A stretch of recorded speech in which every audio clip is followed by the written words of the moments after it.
স্থানীয় সময় রোববার সন্ধ্যায় ইউক্রেনের দক্ষিণ পশ্চিমাঞ্চলীয় শহর ঝাপোরিজিয়ায় দুটি রুশ গাইডেড বোমা আঘাত হানে। হামলায় দায়িত্ব পালনরত এক পুলিশ কর্মকর্তা নিহত হন এবং গুরুতর আহত হন আরও 2 পুলিশ সদস্য। এছাড়া 2 শিশুসহ অন্তত 13 জন আহত হন। আঞ্চলিক গভর্নর জানান, হামলায় আবাসিক ভবন, ব্যক্তিগত বাড়িঘর এবং অন্তত 35টি অ্যাপার্টমেন্ট ক্ষতিগ্রস্ত হয়। একই সময়ে পূর্ব ইউক্রেনের কৌশলগত শহর কোস্তিয়ান্তিনিভকা আবারও দখলের দাবি করেছে রাশিয়া। শহরটি পুরোপুরি রাশিয়ার নিয়ন্ত্রণে এবং নিহত ইউক্রেনীয় সেনাদের মরদেহ হস্তান্তরের জন্য 6 ঘণ্টার যুদ্ধবিরতির প্রস্তাবও দেওয়া হয়েছিল বলে দাবি মস্কোর। তবে ইউক্রেন সে প্রস্তাবে সাড়া দেয়নি বলেও দাবি করে ক্রেমলিন।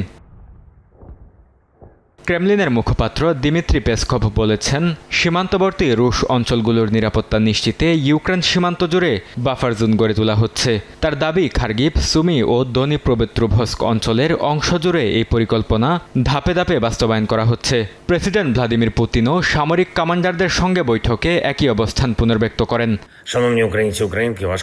তবে রাশিয়ার এসব দাবি সরাসরি প্রত্যাখ্যান করেছেন ইউক্রেনের প্রেসিডেন্ট ভলোদিমির জেলেনস্কি। তার অভিযোগ, কোস্তিয়ান্তিনিভকার পরিস্থিতি নিয়ে বিশ্বকে বিভ্রান্ত করতে ইচ্ছাকৃতভাবে মিথ্যা তথ্য ছড়াচ্ছে মস্কো।